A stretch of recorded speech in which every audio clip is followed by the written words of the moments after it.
جنت کی نعمتوں کا ذکر ہو رہا تھا۔ جنت کی نعمتیں اللہ تعالیٰ نے جو انسانوں کو، جو جنتیوں کو عطا فرمانی ہیں، وہاں ہر ایک جنتی کو مقام کن گویا حاصل ہوگا۔ جو وہ چاہے گا وہ ہو جائے گا۔ اگر کسی پرندے کو دیکھ کر اس کے گوشت کھانے کو دل چاہے گا تو اسی وقت بھونا ہوا وہ گوشت اس کے سامنے حاضر ہو جائے گا۔ اگر پانی وغیرہ کی خواہش ہوگی تو کوزے چل کر خود حاضری دیں گے۔ ان میں ٹھیک اندازے کے موافق پانی، دودھ، شراب، شہد ہوگا۔ جتنا اس نے پینا ہوگا اتنی خواہش کے مطابق ہوگا، نہ ایک قطرہ زیادہ نہ ایک قطرہ کم۔ پھر پینے کے بعد ایسا نہیں ہوگا کہ محنت کرنی پڑے گی، جناب یہ برتن لے جائیں، یہ برتن اٹھا لیں، نہ بس برتن خود بخود واپس چلے جائیں۔ وہاں نجاست، گندگی، پخانہ، پیشاب، تھوک، رینٹھ، کان کا میل، بدن کا میل اصلاً نہیں ہوں گے، بالکل نہیں ہوں گے۔ ایک خوشبودار فرحت بخش ڈکار آئے گی، خوشبودار فرحت بخش پسینہ نکلے گا، سب کھانا ہضم ہو جائے گا، اور ڈکار اور پسینے سے مشک کی خوشبو آئے گی۔ ہر شخص کو 100 آدمیوں کے کھانے پینے اور جماع کی طاقت دی جائے گی۔ ہر وقت زبان سے تسبیح و تکبیر قصداً اور بلا قصد مثل سانس کے جاری ہوں گے۔ مطلب وہاں ہر بندہ ذکر و درود میں مشغول ہوگا، کوئی چاہے گا یا نہ چاہے گا، بس جس طرح انسان کے سانس آتی جاتی ہے اس طرح ذکر و درود زبان پر جاری ہوں گے۔ کم سے کم ہر شخص کے سرہانے 10,000 خادم کھڑے ہوں گے۔ خادموں میں سے ہر ایک کے ہاتھ میں چاندی کا پیالہ اور دوسرے ہاتھ میں سونے کا، اور ہر پیالے میں نئے نئے رنگ کی نعمتیں موجود ہوں گی۔ جتنا کھاتا جائے گا لذت میں کمی نہیں ہوگی۔ بندہ کھاتے ہوئے تھک جاتا ہے، یار بس یار پیٹ بھر گیا ہے، یار طبیعت نہیں مان رہی اب، نہ ایسا نہیں ہوگا، بلکہ اور خواہش اور لذت بڑھتی چلی جائے گی۔ ہر نوالے میں 70 مزے ہوں گے، ہر مزہ دوسرے سے ممتاز، وہ معان محسوس ہوں گے، ایک کا احساس دوسرے سے مانے نہ ہوگا۔ جنتیوں کے نہ لباس پرانے پڑیں گے، نہ ان کی جوانی فنا ہوگی۔ پہلا گروہ جو جنت میں جائے گا ان کے چہرے ایسے روشن ہوں گے جیسے 14ویں رات کا چاند، اور دوسرا گروہ جیسے کوئی نہایت روشن ستارہ۔ جنتی سب ایک دل ہوں گے، ان کے آپس میں کوئی اختلاف، کوئی بغض، کوئی نفرت نہیں ہوگی۔ ہر ایک کو حور عین میں کم سے کم 2 بیویاں ایسی ملیں گی کہ 70 جوڑے پہنے ہوں گی۔ ان لباسوں اور گوشت کے باہر سے ان کی پنڈلیوں کا مغز نظر آئے گا، جیسے سفید شیشے میں شراب سرخ دکھائی دیتی ہے، اس وجہ سے کہ اللہ تعالیٰ نے انہیں یاقوت سے تشبیہ دی، اور یاقوت میں سوراخ کر کے اگر ڈورا ڈالا جائے تو ضرور باہر سے دکھائی دے گا۔ آدمی اپنے چہرے کو اس کے رخسار میں آئینہ سے بھی زیادہ صاف دیکھے گا، یعنی جو جنت میں ملنے والی بیوی ہے اس کے چہرے میں بندہ اپنے چہرے کو مثل آئینہ دیکھے گا۔ اس پر ادنا درجہ کا جو موتی ہوگا وہ ایسا ہوگا کہ مشرق سے مغرب تک روشن کر دے۔ اور ایک روایت میں ہے مرد اپنا ہاتھ اس کے شانوں کے درمیان رکھے گا تو سینے کی طرف سے کپڑے اور جلد اور گوشت کے باہر سے دکھائی دے گا۔ اگر جنت کا کپڑا دنیا میں پہنا جائے تو جو دیکھے بے ہوش ہو جائے اور لوگوں کی نگاہیں اس کو برداشت نہ کر سکیں۔ مرد جب اس کے پاس جائے گا جنتی حور کے، ہر بار اس کو کنواری پائے گا، مگر اس کی وجہ سے مرد و عورت کسی کو کوئی تکلیف نہ ہوگی، کیونکہ جنت میں کوئی تکلیف نام کی چیز ہی نہیں ہوگی۔ اگر کوئی حور سمندر میں تھوک دے تو اس کے تھوک کی شیرینی کی وجہ سے سمندر شیریں ہو جائیں۔ اور ایک روایت میں ہے کہ اگر جنت کی عورت 7 سمندروں میں تھوکے تو وہ شہد سے زیادہ شیریں ہو جائیں۔ جب کوئی بندہ جنت میں جائے گا تو اس کے سرہانے اور پائنتی حوریں نہایت اچھی آواز سے گائیں گی، مگر ان کا گانا یہ شیطانی مزامیر نہیں ہوگا، بلکہ اللہ تعالیٰ کی حمد و ثنا ہوگا۔ وہ ایسی خوشگلو ہوں گی کہ مخلوق نے ویسی آواز کبھی نہ سنی ہوگی، اور یہ بھی گائیں گی کہ ہم ہمیشہ رہنے والی ہیں، ہم کبھی نہیں مریں گی، ہم چین والی ہیں، کبھی تکلیف نہ دیں گی، ہم راضی ہیں، ناراض نہ ہوں گی، مبارکباد اس کے لیے جو ہمارا اور ہم اس کے ہیں۔ سر کے بال اور پلکوں اور بھوؤں کے سوا جنتی کے بدن پر کہیں بال نہیں ہوں گے، سب بے ریش ہوں گے، یعنی جنت کے اندر داڑھی نہیں ہوگی۔ سرمگی آنکھیں 30 برس کی عمر کے معلوم ہوں گے، رسول پاک صلی اللہ تعالیٰ علیہ وآلہ وسلم سے ایک بی بی نے، رسول پاک صلی اللہ علیہ وسلم مزاح فرمایا کرتے تھے، ایک بی بی نے یہ عرض کی یا رسول اللہ صلی اللہ علیہ وسلم کیا میں بھی جنت میں جاؤں گی؟ تو سرکار دو عالم صلی اللہ تعالی وسلم نے ارشاد میں بوڑھے جنت میں نہیں جائیں گے، تو وہ پریشان ہو گئی۔ سرکار دو عالم صلی اللہ تعالی وسلم نے ارشاد میں وہاں سارے جوان ہو کر ہی جائیں، ہمیشہ 30 سال کے معلوم، اس سے زیادہ معلوم نہیں ہوں گے، ایسے ہی نظر آئیں گے۔ سنن ترمذی شریف کی یہ حدیث پاک ہے، 2571 نمبر۔ ادنا جنتی کے لیے 80,000 خادم اور 72 بیویاں ہوں گی، اور ان کو ایسے تاج ملیں گے کہ اس میں تاج کے اندر جو لگا ہوا ادنا موتی ہے وہ مشرق اور مغرب کے درمیان میں اگر ظاہر کیا جائے تو سب کو روشن کر دے۔ کل میں نے ایک بات شامل کی تھی کہ ہمارے ذہن میں یہ وسوسہ آتا ہے کہ نور اور بشر کا نکاح نہیں ہوتا، اگر نکاح ہو تو اولاد نہیں ہوتی۔ تو آئیے یہ بھی روایت سنتے چلیں۔ ابن ماجہ شریف کی روایت میں ہے، سنن ترمذی شریف کی روایت میں بھی ہے، رسول پاک صلی اللہ تعالیٰ علیہ وآلہ وسلم نے ارشاد فرمایا کہ جنتی اگر جنت میں اولاد کی خواہش کرے گا تو اللہ تعالیٰ اس کو اولاد بھی عطا فرمائے، اور اولاد کی خواہش ایک دم حمل ہوگا اور پھر پوری 30 سال کی عمر بھی ہو جائے گی، اور یہ ساری خواہشیں ایک دم پوری ہو جائیں۔ جنت میں نیند نہیں ہے کہ نیند ایک قسم کی موت ہے، اور جنت میں موت نہیں۔ جنتی جب جنت میں جائیں گے ہر ایک اپنے اعمال کی مقدار سے مرتبہ پائے گا، اور اللہ تعالیٰ کے فضل کی تو حد ہی نہیں ہے۔ پھر انہیں دنیا کی ایک ہفتہ کی مقدار کے بعد اجازت دی جائے گی کہ اپنے پروردگار عز و جل کی زیارت کریں، اور عرش الہی ظاہر ہوگا۔ اس میں ایک روایت میں آپ کو عرض کرتا چلوں، قادر القلیوبی کے اندر روایت ہے کہ جنت کے اندر چونکہ مطلب سورج اور چاند کا یہ دن اور رات کا تصور نہیں ہوگا، لیکن ایک کیفیت ہوگی جس طرح ہمارے ہاں دنیا کے اندر ایسے مطلب مقامات ہیں جہاں دن ہے تو دن ہی رہتا ہے، اور بہت تھوڑی دیر کے لیے رات آتی ہے، اور رات ہے تو پھر رات ہی رہتی ہے، اور بہت تھوڑی دیر کے لیے دن آتا ہے۔ لیکن وہاں بھی 24 آور جو طریقہ کار کے مطابق نظام چلتا رہتا ہے۔ تو اسی طرح جنت کے اندر جب ہفتے والا دن ہوگا تو جو خوش قسمت ایسے ہوں گے کہ جن کے اولادیں بھی جنت میں ہوں گی اور والدین بھی جنت میں ہوں، تو اولادیں اپنے والدین کے ہاں دعوت پہ جائیں گی، ملاقات کے لیے جائیں گی، یوں بھی روایت میں ملتا ہے۔ اور جب اتوار والا دن ہوگا تو والدین وہ خوش قسمت جن کی اولادیں بھی جنت میں جائیں گی، تو والدین اپنے اپنی اولادوں کے ہاں دعوت پہ آئیں گے۔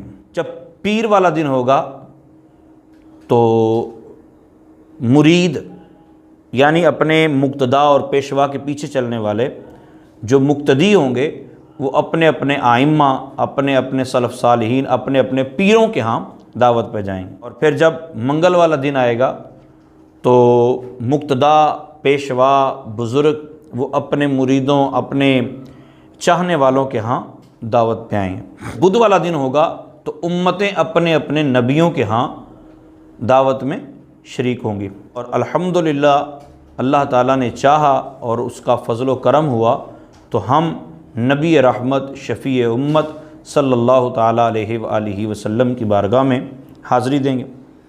اور جب جمعرات کا دن ہوگا تو ہر نبی اپنی اپنی امت کے ہاں جلوہ فرما ہوگا، اور وہاں روایت میں آتا ہے کہ ترمذی شریف کی روایت ہے، اب 1000 کمرہ اگر ایک جنتی کو مل جائے تو 1000 کمرے کے اندر اور کئی 80,000 جس طرح خادم کی میں نے روایت ابھی عرض کی ہے، 80,000 خدام اگر ہوں تو سب کی طرف بندہ نگاہ کیسے کرے گا؟ تو جنت کے اندر کمال ہی کمال ہے کہ جنت کے اندر آپ یوں سمجھ لیں کہ بیک وقت اگر بندہ چاہے گا تو 80,000 خدام کو بھی دیکھے گا، 1000 کمرے جو اللہ تعالیٰ نے اس کو جنت میں عطا فرمائے ہوں گے ان کمروں کو بھی دیکھے گا، بیک وقت اسی طرح دیکھے گا۔ تو جب ایک عام جنتی کا یہ کمال ہے تو پھر رحمت عالم صلی اللہ تعالیٰ علیہ وآلہ وسلم اور انبیاء کرام جو جنت میں تشریف فرما ہوں گے وہ اپنی اپنی امت کے ہاں تشریف لے جائیں گے، اور یہ پل بھر میں ہو سکتا ہے۔ جنت کے اندر تو کوئی چیز ناممکن آپ کہہ ہی نہیں سکتے۔ تو نبی پاک صلی اللہ تعالیٰ علیہ وآلہ وسلم جمعرات کو اپنے اپنے امتیوں کے ہاں تشریف فرما ہوں گے، اور جب جمعہ کا دن آئے گا یعنی ایک ہفتہ گزر، چونکہ قیامت والا دن بھی جمعہ والا دن ہے، اور جب ایک ہفتہ گزر جائے گا تو پھر اللہ تعالیٰ کی طرف سے اعلان ہوگا، ساری امتیں اکٹھی ہو جائیں گی، سارے نبی اکٹھے ہو جائیں گے۔ اور پھر روایت کے اندر یوں بھی ملتا ہے، اگرچہ یہ روایت صحت کے اس درجے پر نہیں ہے مگر فضائل اعمال میں ہے، فضیلت کے اندر ہے، تو عرض کرنے جا رہا ہوں، اللہ تعالیٰ کے قرآن پاک یعنی کلام پاک کی تلاوت کی جائے گی۔ اور تلاوت کرنے والے کون ہو سکتے ہیں؟ حضرت داؤد علیہ السلام بھی تلاوت کریں گے، اور پھر نعت خوانی رسول پاک صلی اللہ تعالی وسلم کی تعریف و ثنا بھی ہوگی۔ تو جب تعریف و ثنا ہوگی، سارے معاملات ہوں گے، تو اس کا انعام کیا ہوگا؟ اس دن یعنی اگلے جمعے، ایک جمعے سے گزر کر اگلا جمعہ جو آئے گا، ایک ہفتہ گزرے گا، تو پھر اس محفل کا اختتام دیدار الہی پر ہوگا اور اللہ تعالیٰ کا دیدار کرایا جائے گا۔ اور اللہ تعالیٰ جنت کے باغوں میں سے ایک باغ میں تجلی فرمائے گا اپنی شان کے لائق، اور ان جنتیوں کے لیے ممبر بچھائے جائیں گے، نور کے ممبر، موتی کے ممبر، یاقوت کے ممبر، زبرجد کے ممبر، سونے کے ممبر، چاندی کے ممبر، اور ان میں جو سب سے ادنا ہوگا وہ مشک و کافور کے ٹیلے پر بیٹھے گا۔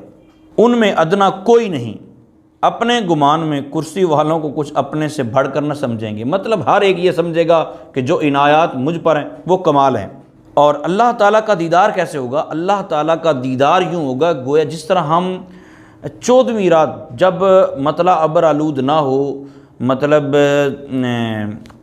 بادل وغیرہ نہ ہو، تو ہم چاند کو 14ویں رات کے چاند کو اپنی آنکھوں سے دیکھ پاتے ہیں، اسی طرح اللہ تعالیٰ کا دیدار ہوگا اور ہر بندہ اپنی اپنی جگہ سے اللہ تعالیٰ کا دیدار کرتا ہو۔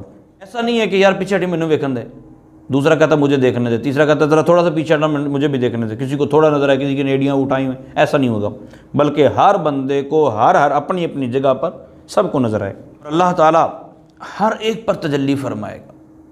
اللہ تعالیٰ ہمیں عطا فرمائے۔ اور اللہ تعالیٰ کسی کو فرمائے گا، اے فلاں بن فلاں تجھے یاد ہے تو نے فلاں دن ایسا کیا تھا، فلاں نیکی کی تھی، فلاں میری رضا کے لیے کام کیا تھا۔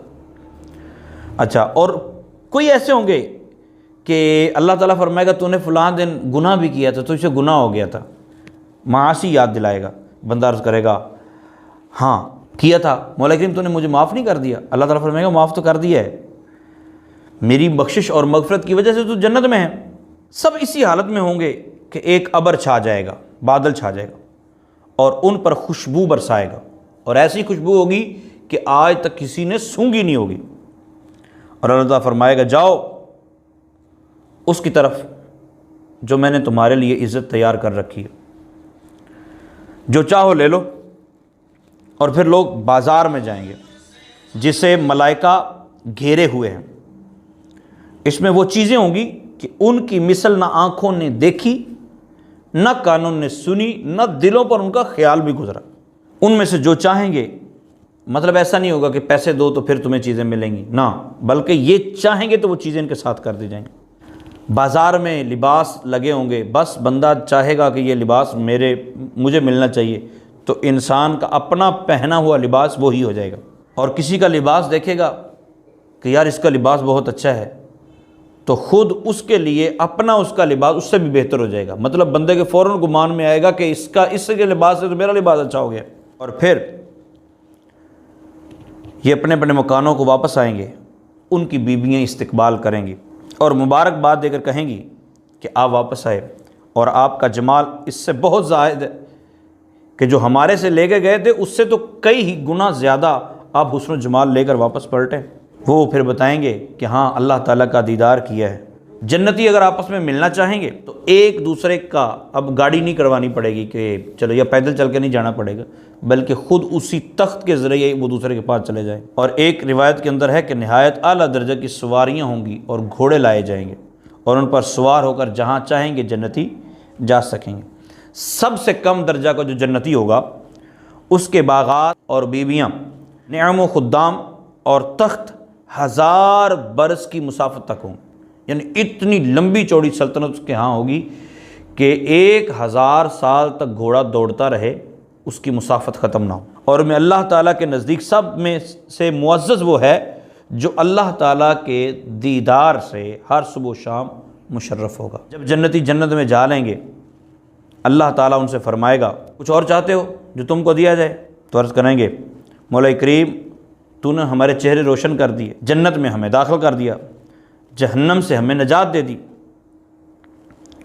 اور پھر اللہ تعالیٰ ایک پردہ اٹھا دے، اور پردہ اٹھے گا، دیدار الہی ان کو میسر ہوگا، اس سے بڑھ کر اور کوئی چیز نہیں ہوگی۔ جنتیوں کے حوالے سے ایک بات اور میں عرض کر دوں، جو بیوی اور شوہر جنت میں دونوں جائیں گے، وہ جنت میں بھی اسی شوہر کی بیوی ہوگی، لیکن جو حوریں اس کو ملیں گی ان سب کی سردار ہوگی۔ اگر کوئی کنواری عورت ہے، وہ دنیا سے رخصت ہو جاتی ہے اور وہ جنت میں چلی جاتی ہے، تو جنت میں جس کے ساتھ وہ چاہے گی اس کے ساتھ اس کا نکاح کر دیا جائے۔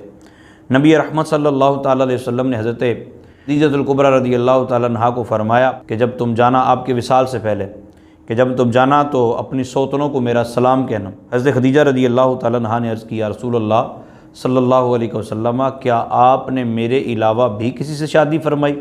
نبی پاک صلی اللہ تعالیٰ وسلم نے فرمایا، نہیں، بلکہ اللہ تعالیٰ نے جنت میں میرا نکاح حضرت مریم یعنی عیسیٰ علیہ السلام کی والدہ اور فرعون کی بیوی حضرت آسیہ سے کر دیا ہے، تو وہ جنت میں میری بیویاں، لہٰذا ان کو جا کے میرا سلام کہنا۔ تو جو کنواری جائیں گی ان کا نکاح جس کے ساتھ وہ چاہیں گی کر دیا جائے گا، اور اگر ایسی ہوں گی کہ جو شادی شدہ ہوں گی مگر ان کے شوہر جہنم میں ہوں گے، تو جب وہ جنت میں داخل ہوں گے اللہ تعالیٰ تب ان کو اکٹھا کر دے گا۔ اور اگر اللہ نہ کرے ایسی صورتحال ہوئی کہ شوہر ہمیشہ کے لیے جہنمی یعنی مرتد ہو چکے تھے یا کفر پر تھے، تو پھر جنت کے اندر عورت جس کے ساتھ چاہے گی اس کا نکاح کر دیا جائے گا۔ پھر اس حوالے سے یہ ہے کہ عورت جس کے 2 3 4 نکاح ہوئے وہ کس کے ساتھ رہے گی؟ اس کے بارے میں 2 قول ہیں۔ ایک قول تو یہ ہے کہ جس کے ساتھ وہ چاہے گی اس کے ساتھ اس کو ٹھہرایا جائے گا، یا دنیا کے اندر جو اس کے ساتھ اچھا تعلق رکھتا رہا ہوگا، اچھے اخلاق کے ساتھ پیش آتا رہا ہوگا، اس کے ساتھ یہ ٹھہرے گی۔ یا پھر یہ ہے کہ جو سب سے آخر میں جس کے یہ نکاح میں ہوگی اس کے ساتھ یہ جنت میں رہے گی۔ بہرحال اللہ تعالی ہمیں اپنی اولاد کو بھی اس طرح کی تربیت دینے کی توفیق عطا فرمائے، ہمیں اپنے آپ کو بھی بچانے کی توفیق عطا فرمائے کہ ہم بھی جنت کے مستحق ہو جائیں، اور ہماری اولاد، ہماری ازواج یہ بھی جنت کی مستحق ٹھہرے۔ اللہ تعالیٰ پوری امت مسلمہ کے حال پر کرم فرمائے۔ دوزخ کا بیان انشاءاللہ عز و جل وہ کل کے سلسلے میں ہوگا۔ آج آپ کے پھر ابھی جو سوالات ہیں وہ انشاءاللہ عز و جل شامل کیے جاتے ہیں۔ اللہ تعالیٰ عمل کی توفیق عطا فرمائے، آمین بجاہ النبی الامین۔ عمار بھائی کا سوال ہے کہ بعض لوگ پہلی رکعت کھڑے ہو کر پڑھتے ہیں، باقی رکعتیں بیٹھ کر پڑھتے ہیں، حالانکہ وہ رکوع کھڑے ہونے پر قادر ہوتے ہیں۔ اس حوالے سے جو چیئر پہ بیٹھ کے لوگ نماز پڑھتے ہیں یا دیگر معاملات ہیں، آپ ایک قاعدہ ذہن میں بٹھائیں، جو بندہ رکوع و سجود کرنے پر قادر ہے، کیونکہ نماز کے اندر سب سے زیادہ اہمیت والی جو چیز ہے وہ ہے سجدہ، سب سے بہترین فرض، سب سے اعلیٰ فرض جو ہے وہ سجدہ ہے۔ اب اگر کسی پر سجدہ ساقط ہو گیا تو قیام آٹومیٹکلی ساقط ہو جائے گا، وہ قیام نہ کرے کوئی مسئلہ نہیں۔ جو بندہ رکوع اور سجود نہیں کر سکتا، یعنی اس کو تنگی ہوتی ہے، کوئی پریشانی ہے، رکوع و سجود پر قادر نہیں ہے، وہ بندہ قیام نہ کرے، وہ بیٹھ کے نماز پڑھ لے، اس کی نماز درست ہے۔ مثال کے طور پہ ایک بندہ چل کے آیا باہر سے، بس وہ رکوع و سجود نہیں کر سکتا، تو وہ آئے اور کرسی بچھائے، اس کے اوپر بیٹھ کے وہ نماز پڑھ دے۔ ایسا نہیں ہے کہ وہ پہلی رکعت میں کھڑا ہو یا ہر رکعت میں قیام بھی کرے، قیام اس کے لیے ضروری نہیں رہ جاتا نا، جو رکوع و سجود نہیں کر سکتا۔ لیکن دوسری طرف یہ ہے کہ جو رکوع و سجود کر سکتا ہے اس کے بارے میں ہم نے یہ دیکھنا ہے وہ قیام کر سکتا ہے یا نہیں۔ اگر قیام نہیں کر سکتا تو کتنی دیر نہیں کر سکتا؟ بالفرض اگر وہ صرف ثنا پڑھ سکتا ہے کھڑے ہو کے تو وہ کھڑے ہو کر ثنا پڑھے گا۔ اگر وہ کھڑے ہو کر سورۃ فاتحہ پڑھ سکتا ہے پھر بیٹھ جائے گا تو اس کو کھڑے ہو کر سورۃ فاتحہ پڑھنے کی پھر بیٹھے گا۔ اگر وہ ایسا ہے کہ ایک مرتبہ کھڑا ہو گیا، اس نے نماز شروع کر لی، جب وہ سجدے جاتا ہے سجدے سے دوبارہ اٹھا نہیں جاتا، تو ایسی صورت میں اس پر قیام پھر ختم ہو جاتا ہے، قیام ساقط ہو جاتا ہے، ٹھیک ہے۔ تو رکوع و سجود تو ظاہر اس نے کرنے ہیں، تو رکوع بھی بیٹھے بیٹھے تھوڑا جھک کر کرے گا، اور سجدہ بالکل صحیح سلامت جس طرح انداز میں کیا جاتا ہے اس طرح کرے گا۔ آپ کو میری بات سمجھ آ گئی ہوگی کہ رکوع اور سجود کرنے پر قادر نہیں ہے تو قیام بھی معاف ہے۔ اگر رکوع و سجود کر سکتا ہے تو قیام جتنا کر سکتا ہے اتنا اس کو کرنا پڑے گا، چاہے وہ پہلی رکعت میں کر سکتا ہو، اس کے بعد نہ کر سکتا ہو تو پہلی رکعت کرے گا، باقی رکعتیں بیٹھ کر پڑھ لے گا۔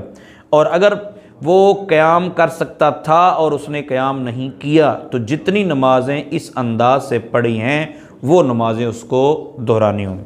نماز سے متعلق کوئی اہم معلوماتی بک کا نام ارشاد فرمائیں۔ اسلامی بہنوں کے لیے یہ مطلب لیڈیز کے لیے آپ اسلامی بہنوں کی نماز مکتبۃ مدینہ نے شائع کی ہے، اور مردوں کے لیے اسلامی بھائیوں کی نماز کے احکام وہ آپ پرچیز کر لیں، یا مکتبۃ مدینہ نے اس کو شائع کیا اور اس کی PDF بھی مل جاتی ہے۔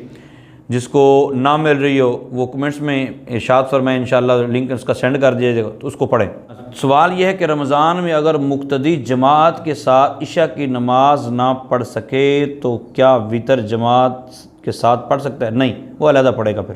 سوال یہ ہے کہ جب کوئی وفات پا جائے تو کچھ خواتین کہتی ہیں کہ دعائے جمیلہ 25,000 بار مخصوص تعداد میں پڑھیں 40واں تک، کیا اس طرح مخصوص تعداد لازمی ہے؟ اچھا، دعائے جمیلہ کیا ہوتی ہے؟ مجھے تو اس کا بھی نہیں پتہ۔ ہاں یہ ہے کہ اس کے لیے دعائے مغفرت کرتے رہنا چاہیے، چلتے پھرتے اٹھتے بیٹھتے جب بھی ٹائم ملے کرتے رہنا چاہیے۔ مگر اس میں ایک مشورہ اور عرض کروں، جو تعزیت کے لیے لوگ بیٹھتے ہیں ان کو مشورہ یہ ہے کہ وہ گٹھلیاں رکھیں، حکا نہ رکھیں، گٹھلیاں رکھیں، اور جو بھی آئے طریقہ کار وہاں لکھ کے لگا دیں۔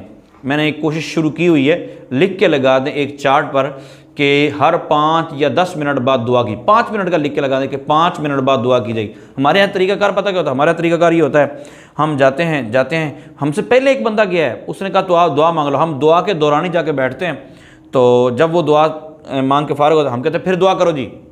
وہ ابھی ایک اور بندہ آ گیا، تو ہر بندہ یہ سمجھتا ہے کہ شاید میں نے دعا کروانی ہے تو پھر میری طرف سے تعزیت ہونی ہے، جبکہ ایسا معاملہ نہیں ہے۔ اس کا طریقہ کار یہ سمپل رکھیں کہ آپ لکھ کے لگا دیں کہ بھائی ہر 5 منٹ بعد دعا ہوتی ہے، اتنی دیر تک آپ گٹھلیوں پہ درود پاک پڑھ سکتے ہیں، آپ کلمہ طیبہ پڑھ سکتے ہیں، کچھ بھی ٹھیک ہے، کوئی بھی دعا ذکر درود آپ پڑھ سکتے ہیں۔ بیویاں بھی یوں ہی کریں، گپے مارنے کے بجائے اس طرح کا انداز نہیں ہونا چاہیے۔ اچھا، اب 5 منٹ بعد کوئی ایک بندہ دعا کے لیے ہاتھ اٹھائے، دعا پھر سارے دعا کریں، تو اس میں تعزیتی الفاظ جو بھی آپ نے کہنے اس کے بعد کہہ کے آپ جا سکتے ہیں۔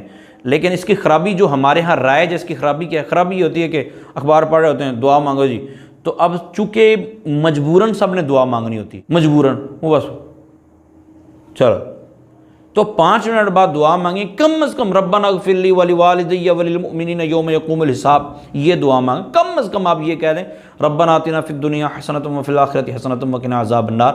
بیٹھے ہی ہیں، موقع ہی ہے، تو آپ سورۃ فاتحہ پڑھ دیں، 3 مرتبہ سورہ اخلاص شریف پڑھ دیں، تو یہ 5 منٹ کا وقفہ رکھیں گے تو جو آنے والا اتنی دیر تک بیٹھ کر گٹھلیاں پڑھے، چاہے دعائے جمیلہ پڑھے، چاہے درود تاج پڑھے، تو پڑھتا رہے 4-5 منٹ بعد جب دعا کریں تو تعزیتی الفاظ کہہ کے وہ جا سکتا ہے۔ تو یہ بہترین طریقہ ہے تعزیت کرنے کا، ٹھیک ہے نا۔ آج کل ہمارے ہاں جو ہے نا وہ بس اللہ تعالیٰ محفوظ فرمائے، جس طرح یہ طریقہ کار بن چکا ہے کلمہ شہادت، اب جنازہ کے ساتھ جاتا ہے کلمہ شہادت۔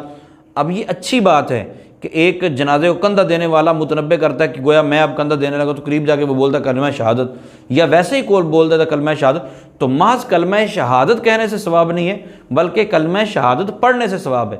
تو اگر کوئی بولتا ہے تو اس کو کلمہ شہادت پڑھ لینا چاہیے۔ سوال، اگر امام شلوار فولڈ کر کے نماز پڑھاتا ہے تو کیا اس کے پیچھے نماز پڑھ سکتے ہیں؟ تو امام کو ریکویسٹ کر کے ہاتھ جوڑ کے عرض کریں کہ حضور، شلوار صرف نماز کے دوران ہی ٹخنوں سے اوپر نہیں رکھنی ہوتی، بلکہ شلوار 24 آور ہی ٹخنوں سے اوپر ہونی چاہیے۔ ہمارے ہاں دماغ خراب ہو چکا ہے، ہم سمجھتے ہیں کہ شاید صرف نماز کے لیے شلوار ٹخنوں سے اوپر کرنی ہے، باقی نیچے تک پھینکے رکھو۔ یہ طریقہ کار ٹھیک نہیں ہے۔ نماز کے علاوہ بھی ہر وقت شلوار ٹخنوں سے اوپر ہونی چاہیے، اور اس کو فولڈ نہیں کرنا چاہیے کہ بخاری شریف میں نبی پاک صلی اللہ علیہ وسلم نے اس کی ممانعت ارشاد فرمائی کہ مجھے منع کیا گیا کہ میں کپڑوں کو سمیٹ کے رکھوں نا، یا کپڑوں کو سمیٹوں نماز کے دوران، تو یہ ایک تکلف ہوتا ہے، عجیب سی فیلنگ ہوتی رہتی ہے۔ اگر نہیں فیلنگ ہوتی تو مجھے بتائیے نماز کے بعد یوں سیدھا کیوں کرتے ہیں؟ تو ہر حال میں یہ شلوار ٹخنوں سے اوپر ہونی چاہیے، یہ انداز ٹھیک نہیں ہے۔ بہرحال امام کے پیچھے نماز پڑھنا چھوڑنا یہ ٹھیک نہیں ہے۔ آپ اس امام کو ریکویسٹ کریں، سمجھائیں پیار سے، محبت سے، تاکہ سمجھ جائے۔ ایک شخص کے پاس ذاتی زمین، جانور وغیرہ ہیں اور ان کا ذریعہ معاش نہیں ہے، کیا اس کو؟ ذاتی جانور ہیں، زمین بھی ہے، تو ذریعہ معاش کیا کرنا ہے؟ زمین کون سی ہے؟ مطلب گھر کے رہنے کی والی ہے تو وہ ایک الگ بات ہے، ٹھیک ہے، جانور ہے، جانور بیچے اور جانور بیچ کے کاروبار کرے، زکوٰۃ نہیں دے سکتے اس کو۔ ایک بندے نے 5 لاکھ اپنے بھائی کو قرضہ دیا ہے اور 5,000 منتھلی لیتا ہے، 5 لاکھ اسی طرح برقرار ہے، 5,000 منتھلی لے رہا ہے، کس چکر میں لے رہا ہے بھائی؟ سود ہے سیدھا سیدھا، یہ جائز نہیں ہے۔ کاروبار کرے یا نہ کرے، جو بھی کرے، کاروبار میں اگر انویسٹمنٹ کرنی ہے تو یا تو شراکت ہوگی یا مداربت ہوگی کہ مال ایک کا ہوگا، کام دوسرا کرے، اس میں پرسنٹیج ہوتی ہے منافع میں۔ 5,000 اس کو 10,000 بچے گا تو 50-50 ہوگا، 5,000 اس کو ہے، ممکن ہے اس کو 5,000 بھی نہ بچتے ہو لیکن اس کو دے رہا ہو، یا اس کو 25,000 بچتے ہو اس کو 5,000 دے رہا ہو، کس چکر میں دے رہا ہے 5,000؟ کوئی پرسنٹیج کچھ بھی نہیں ہے۔ کرایہ نہ دینے کا اعلامیہ مطلب مالک کی طرف سے اگر آ گیا ہے کہ میں کرایہ نہیں لوں گا، آج کل یہ چل رہا ہے نا، تو بعض جو مخیر حضرات ہیں جو صاحب استطاعت ہیں وہ بولتے ہیں کہ جناب ہم 3 ماہ کا 2 ماہ کا کرایہ نہیں لیں گے، تو بڑی اچھی بات ہے، بہت ہی کمال ہے، اللہ تعالیٰ اجر عظیم عطا فرمائے۔ لیکن ضروری نہیں ہے کہ اب گورنمنٹ کہہ دے کہ جی کوئی کرایہ نہیں لے گا۔ میرا خیال میں ایسی گورنمنٹ نے کوئی کہا نہیں ویسے، لیکن کہہ بھی دے تو گورنمنٹ کو کیا حق ہے کہ وہ یہ بولے کہ کوئی کرایہ نہیں لے گا؟ بھئی گورنمنٹ اپنی چیزیں معاف کر سکتی ہے، کسی کا کرایہ تو نہیں معاف کر سکتی۔ ممکن ہے کہ جس کا گزر بسر ہو رہا ہے اس کا اسی کرایے پر ہی گزر بسر ہو رہا ہو، کرایہ دینا پڑے گا۔ لاک ڈاؤن کی صورتحال ہے، اللہ تعالی ہم سب کے لیے آسانیاں فرمائے۔ اعلامیہ اگر تو اسی نے جاری کیا جس نے کرایہ لینا ہے تو پھر کرایہ نہ دیں، لیکن اگر اس کی طرف سے اعلامیہ نہیں ہے تو پھر کرایہ پیش کرنا پڑے گا۔ سوال، 52 تولے چاندی پر زکوٰۃ کا حساب کریں گے یا 7 تولہ سونا پر؟ اچھا، اگر صرف چاندی ہے تو 52.5 تولے چاندی ہوگی تو زکوٰۃ ہے، اگر صرف سونا ہے تو جب تک 7.5 تولے نہیں ہوگا اس پر زکوٰۃ نہیں ہوگی۔ لیکن ایسا ہوتا نہیں، بعض اوقات یہ ہوتا ہے کہ سونا اور کچھ پیسے ہوتے ہیں تو وہ صاحب نصاب ہے، اس کو زکوٰۃ دینی ہوگی۔